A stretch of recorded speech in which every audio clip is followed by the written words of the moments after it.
Salve, my man! O corte que tá vindo aí é só um pedacinho do Zona Neutra ao vivo de toda segunda-feira. Já se inscreve aí com a gente pra não perder nada sobre futebol americano. Mas vamos lá, Jack, vamos pro próximo jogo, ainda no sábado, à noite. Esse jogo, sim, já era esperado que fosse muito mais equilibrado, até por conta das odds. Só que ele começou muito desequilibrado, né? O Chicago Bears jogando em casa contra o Green Bay Packers. Começou devagar demais, viu os Packers abrirem 21-3 no primeiro tempo. E parecia que a vaquinha estava deitando, a ponto que o nosso boca maldita oficial do Chama que Veio ao Brabo, senhor Matheus Kinobi, veio ao grupo, acho que um pouco antes do intervalo, acho que estava 21-3, e proferiu suas palavras de sempre. Aqui acabou. E a partir desse momento, obviamente, tudo começou a dar certo para o Chicago Bears, que acabou vencendo por 31-27, Zuma. Cara, vamos lá. O Montanha falou semana passada, o time do Bears tem grandes possibilidades de ganhar esse jogo, mas não pode deixar para jogar tudo no quarto período. Aí, ó, deixou e ganhou. Deixou e ganhou. Então, assim, eles podem, Montanha. Não, eles tanto podem como eles fizeram. Exatamente, cara. Caleb Williams, cara, por mais que ele não tenha...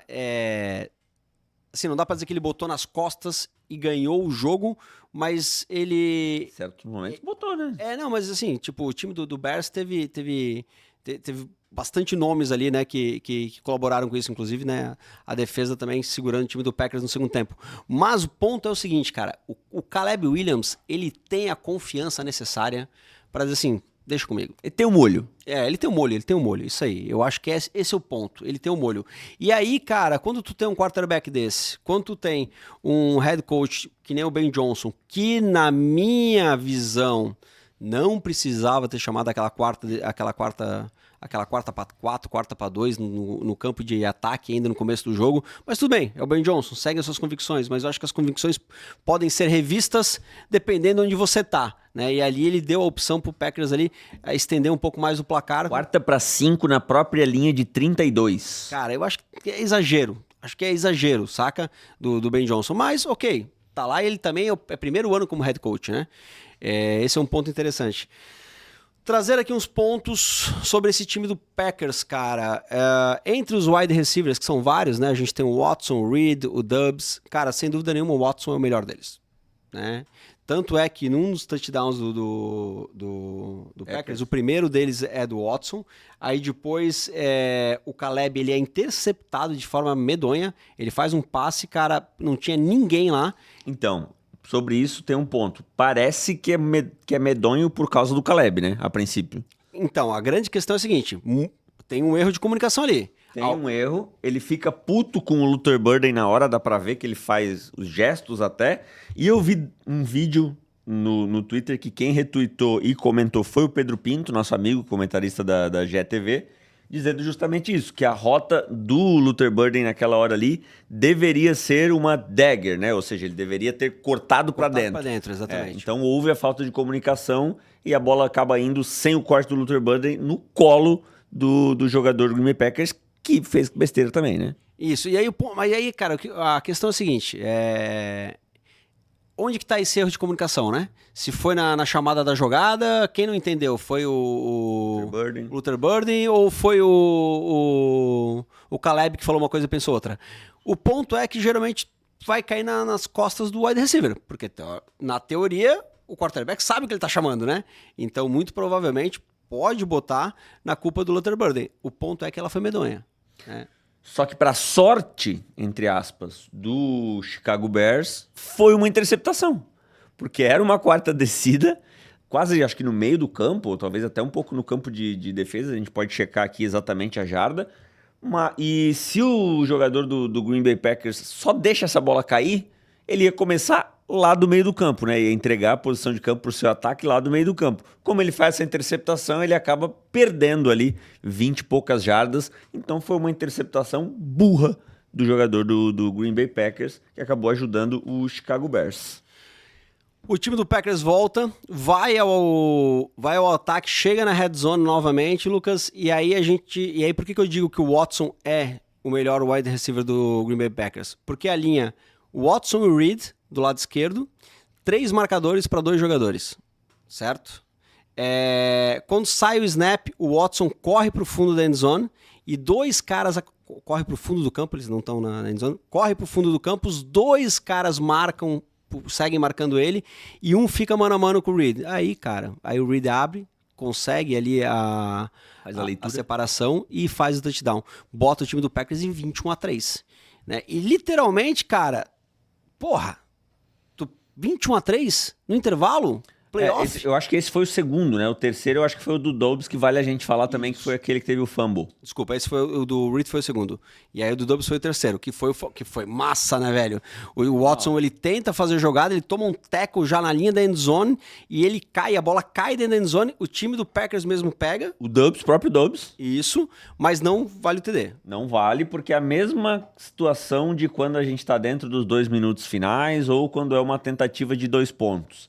Quando é uma quarta descida, se aplica a mesma situação, que é o seguinte: depois de um fumble, só pode avançar o jogador que sofreu o fumble. Então era o Watson que tinha que ter pego. Se alguém recupera essa bola do time dele, né, do time que sofreu o fumble, e não é a pessoa que sofreu o fumble, a bola continua com o time, mas no ponto onde aconteceu o próprio fumble. Isso, que era mais ou menos ali a 2 jardas da endzone, né? E aí, cara, nesse 21-3 tem um ponto que é o seguinte: os caras vão pro intervalo, Matt LaFleur com o jogo praticamente ganho, e aí o Matt LaFleur tem uma experiência na carreira, Lucas, que para quem é um pouquinho mais... acredita um pouquinho mais em destino ou em zica, ele tem uma experiência na carreira que já demonstrava que ia dar merda. Ele era técnico daquele time do Falcons, do 28-3. E a gente tem um baita caos pra contar sobre isso aqui, né? Não sei se é isso que tu vai falar. Não, pode contar, então. O Ben Johnson, na entrevista depois do jogo, ele diz que durante o training camp, ele mostrou vídeos do 28-3 pro seu time, pro Chicago Bears, para mostrar que um jogo de NFL nunca termina antes do fim. E no elenco do Chicago Bears, tem 2 caras que estavam naquele jogo. O Joe Thuney, que à época era dos Patriots, e o jogador que era do Atlanta era o Grady Jarrett. Então ele tinha um jogador de cada lado ali, aí ele mostrou o videozinho lá do 28-3, falou para os 2 falarem como foi a experiência, e a lição, no fim das contas, era: o jogo de NFL só termina quando acaba. Resultado disso, não só disso, mas também, o Chicago Bears já tem 7 viradas no último quarto nesta temporada. É disparado o recorde da história da NFL. Cara, e aí que é o ponto. Aí é o ponto. A manteiga tá caindo pra cima o tempo todo. O time do Packers, a gente sabe que a consistência não era lá a sua grande virtude durante a temporada, né? Principalmente um final de temporada difícil. E sem Micah Parsons, que sem dúvida nenhuma deixaria esse jogo diferente, o time do Packers não consegue fazer esse enfrentamento ao Bears no final do último período. Cara, mas daqui pra frente, não vai ser o Packers. Daqui pra frente, meu irmão, é o Rams. É o Rams. E aí, será que essa manteiga vai cair pra cima de novo, Lucas? É uma baita pergunta, né? Cara, mas a gente teve aí vários momentos nesse jogo, né, que marcaram. Talvez o que mais marcou foi o passe do Caleb Williams numa 4ª-8 já no fim do jogo. Anotei aqui, ó, 5:36 no relógio, tava 27-16, uma 4ª-8, e ele sai pra esquerda, tira os 2 pés do chão e não sei como ele arruma um passe magnífico pro Romeo Dunze, muito à frente ali, mais de 20 jardas o passe, e renova as descidas do Chicago Bears. Então, esse tipo de jogada que é o que eu acho que mostra o que a gente estava falando do Caleb Williams 5 minutos atrás, que é o fato de, cara, ele tem um molho. Quando precisa, ele é clutch. Quando precisa, ele tá ali. Ele sai do pocket, ele tá tomando pressão e ele tá caindo para trás e ele faz o passe. E é um passe que não é um passe chuveiraço, é um passe, cara, na mão do Dunze, na saidinha, né, na sideline, cara. E dali eles vão pro ataque, né, pra fazer de fato a virada do jogo, cara. Faltando 2 minutos e 52, o Bears ainda tinha um timeout, Lucas, pra pedir, tá? Ou seja, o jogo tava caminhando aí pra um cenário, né? Tava 27-24 já. O time do Bears tinha feito a conversão de 2 pontos, também com o Dunze no cantinho da endzone. E aí o time do Packers vai ao ataque, chega em posição de field goal, 44 jardas, e o McManus erra o field goal. McManus que já tinha errado um field goal no final do segundo quarto e já tinha errado um extra point. Ou seja, ele deixou 7 pontos no campo, né? Perdeu 7 pontos aí. E dá pra dizer que acho que é o grande vilão dessa derrota do Green Bay Packers. Não pode um kicker da NFL, num jogo de playoffs, deixar 7 pontos do jeito que foi, porque não foi nada absurdo de longe. Eu acho que esse que tu tá falando aí foi... 44 jardas. 44 jardas. Isso aí deveria ser automático pro McManus, mesmo que tava frio, mesmo que tinha neve antes do jogo, etc. Não dá pra errar, né? O destino dele lá nos Packers não é nos Packers, basicamente. Cara, né? o McManus muito provavelmente vai ter, se já não teve, né, o seu contrato é rescindido. E um ponto importante desse McManus, cara, é que ele já vinha inconsistente durante a temporada, né? Então, cara, de fato, na NFL de hoje, 44 jardas é algo quase que automático. Né? Errar de 44 jardas é muito agressivo. Não é que nem os anos 80, anos 90, que era possível errar de 44 jardas. Hoje não pode. E o outro ponto importante aqui, cara, 27-24, o time do Packers estava ganhando ali. Faltava 2 minutos e 30 segundos e o Caleb volta para campo. E ele faz mais um passe maravilhoso. Ele acha o DJ Moore no final. Porque aqui o empate já parecia horrível pro Packers. E o time do Bears estava andando. Já estava em posição de field goal. Ou seja, já estava uma situação que tipo, porra, tá mal pra gente, vai empatar, nós vamos pra prorrogação, o Bears vem empolgado, mas não precisou prorrogação, porque o Caleb Williams, mais uma vez, pezinhos plantados no chão, arma e acha o DJ Moore lá no cantinho, cara, pra sideline, correndo em direção à endzone e sozinho, mais uma falha de cobertura do time do Packers. E será que Matt LaFleur encerra sua carreira no Packers agora? Teremos muitos rumores daqui pra frente, né? Nos próximos dias aí. Eu não sei, não sou capaz de opinar. Eu acho que a torcida dos Packers está bem dividida em relação a isso. A maioria eu acho que gostaria até de... Não sei se é a maioria. Eu estaria chutando. Eu acho que eu já vi pessoas defendendo e pessoas não defendendo a continuidade dele. Então, vamos esperar para ver o que vai acontecer. Mas tem mais alguns pontos desse jogo pra gente passar aqui. O Matthew Golden, que fez o último touchdown dos Packers no jogo, o único no segundo tempo, ele foi o primeiro touchdown dele na temporada e, obviamente, na NFL, porque ele é calouro. E ele foi apenas, Zuma, o segundo wide receiver de primeira rodada que não conseguiu marcar um touchdown em sua temporada de rookie desde 2018. Então ele passou a temporada inteira de rookie, sendo um wide receiver de primeira rodada, sem marcar um touchdown, ou seja, não foi um wide receiver dourado, como seu nome diz, e como o Green Bay Packers esperaria. E um outro nome que a gente tem que citar aqui é o de Colston Loveland, escolha de primeira rodada do Chicago Bears no draft de 2025. O tight end jogou muita bola, foi o principal recebedor do time com sobras, 15 targets, 8 recepções, 137 jardas. É o alvo de segurança do Caleb Williams nessa reta final de temporada. E podemos esperar, ainda ouviremos falar muito de Colston Loveland, ainda mais eu que torço pro Indianapolis Colts, e todo dia eu entro no Twitter e alguém tá falando, eu falei que o Loveland era melhor que o Warren, eu falei que o Loveland... Calma.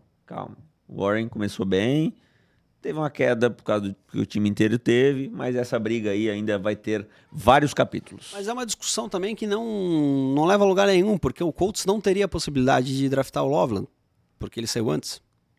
Mas é que a torcida do Colts ficava tirando sarro, dizendo obrigado Bears por ter deixado o Warren cair no nosso colo. E aí agora parece que o jogo virou, não é mesmo? Cara, mas eu lembro muito bem dessas discussões ano passado, e onde você tem o Warren como um tight end extremamente versátil, tanto na fase de bloqueio, quanto na recepção, e um cara que inclusive é forte para fazer, por exemplo, push, ou para entrar como fullback de vez em quando, né? É uma característica do Warren. Teve até passe na temporada também. Ele faz tudo, é o canivete suíço. Já o Loveland é um tight end recebedor. É o que se esperava dele. Ser um dos alvos do Caleb Williams, né, cara? Então, são coisas diferentes. Acho que os dois são bons em níveis iguais. Tiveram grandes temporadas. Por último, ainda em tempo, vale a pena falar um pouquinho desse touchdown do Matthew Golden, cara, que foi o primeiro dele na carreira da NFL. Não foi um simples TD. Ele recebe a bola num screen pass, né, atrás da linha de scrimmage, ele escapa de 2 tackles, mas quando eu digo escapa de 2 tackles, os caras botam a mão nele, os caras seguram ele quebra os tackles, escapa de um terceiro, e mais 2 caras ainda botam a mão dele pertinho da endzone, ou seja, ele quebra, né, ele escapa Todo mundo passou a mão no Matthew Golden. Exatamente, ele sai de 5 tackles para fazer esse touchdown que foi maravilhoso. Entretanto, depois ali para frente, né, a vaca deitou, como a gente falou, o time do Bears vence de maneira inacreditável, talvez, né, uma das maiores vitórias da história do Bears, sem dúvida nenhuma, né? O Bears que não ganhava desse time do Packers aí em jogos decisivos há bastante tempo. E playoffs desde Pearl Harbor, né? A gente falou na live. É isso aí, desde Pearl Harbor que o Packers... A última vitória dos Bears sobre os Packers em playoffs. Isso. Então, assim, cara, há uma lavada para os torcedores do Bears. Né? O time que quase chegava, que montava os bons times, mas mesmo assim fracassava. Parecia que tinha maldição, né?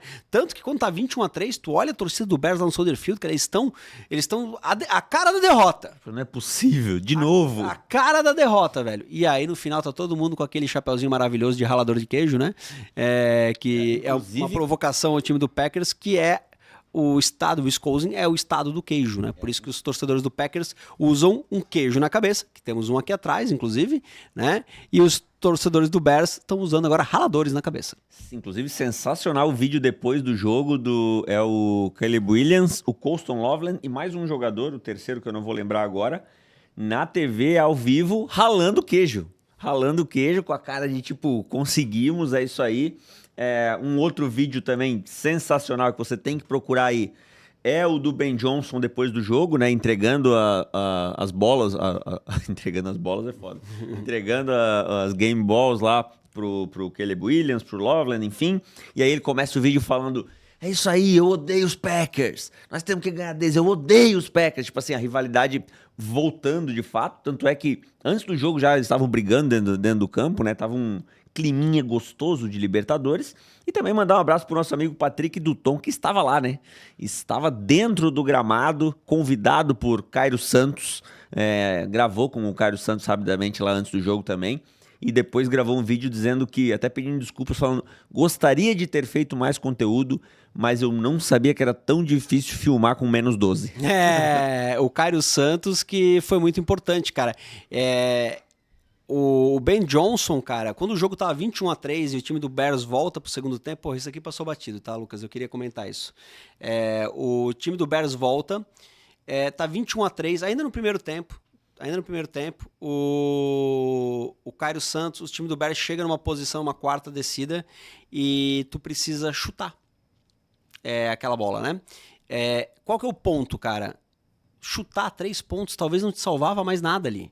Então o Ben Johnson poderia de fato ter ido para uma quarta longa, alguma loucura assim, mas ele vai lá e chuta. Aí vai 21-6. É no começo do terceiro quarto. Aí, porra, tu pensa, 21-6 não é lá muita alegria, né, velho? Aí depois tu tem mais uma quarta descida, tu tem a opção também de fazer aí uma loucuragem estilo Ben Johnson, ele vai lá, chuta novamente. 21-9. Já no último quarto. Isso, 21-9. Cara, aí tu pensa, porra, 21-9, os caras estão chutando no último quarto, mas olha como isso impactou totalmente no final do jogo. Tu precisa pontuar, devolver a bola pros caras, sua defesa tá bem, os caras estão mal, né? Levando em consideração que o Jordan Love teve um bom jogo também, tá? Então, tipo, tua defesa tá bem, porra, pega a bola de volta pra gente. E eu acho que essa calma do Ben Johnson, né? Que ele mudou um pouco durante o jogo, né? Até porque ele começou arriscando muito. Os Bears tiveram 2 de 6 em quarta descida. Então talvez em algum momento ele percebeu que não estavam entrando as quartas descidas e falou, peraí, deixa eu começar a pegar os pontos e construir esse placar de um outro jeito, né? Cairo Santos, que já tá, acho que na sua 9ª temporada na NFL, uma coisa assim, ou até mais, talvez. Aí pra mais, eu acho. Acho que é mais isso aí. Em 2013 ele começou. Então acho que é 12ª temporada da NFL. 2014, é isso aí. Cairo Santos, que não tem perna para chutar lá de 60 jardas, mas é um cara que Preciso, né? praticamente não erra, né? Quando é mais curto, praticamente não erra. É isso. E para fechar um último dado desse jogo aqui, aliás, 2 últimos dados desse jogo, foi a maior vitória dos Bears em quarto em playoffs. Até então, a maior virada dos Bears em quarto em playoffs era uma virada de 5 pontos contra os Giants em 1933. Dessa vez eles entraram no último quarto perdendo por 15 e viraram. Então é de longe aí a maior virada dos Bears em quarto em playoffs. E tem um outro dado aqui sobre o Seed 7, mas eu vou deixar pra gente falar lá no último jogo, no jogo do outro Seed 7, que vai ser mais interessante. Algo mais sobre esse jogo? Vamos para o Cara, sobre esse jogo não, mas só sobre esse momento do Packers entre a torcida não está muito contente aí com os resultados de Matt LaFleur. Tem um outro ponto, ele vai precisar renovar contrato. Hoje o Matt LaFleur ele recebe aí 5 milhões por ano, é o 17º head coach mais bem pago da liga, e ele tem a 2ª maior sequência de vitórias desde. Tipo, se tu pegar o começo da carreira dele até hoje, nos 6 primeiros anos, se eu não me engano, só tem um cara que ganhou mais do que ele lá na década de 60, 70. Não é os mais famosos que a gente tem aqui, é um outro nome. E o Matt LaFleur, cara, ele tem aí a 2ª maior sequência de vitórias. Então, ele é um cara muito bem cotado, né? Porém, ele não consegue vencer nos playoffs. Ele não consegue botar esse time do Packers um pouco mais à frente também. De novo, Seed 7, né?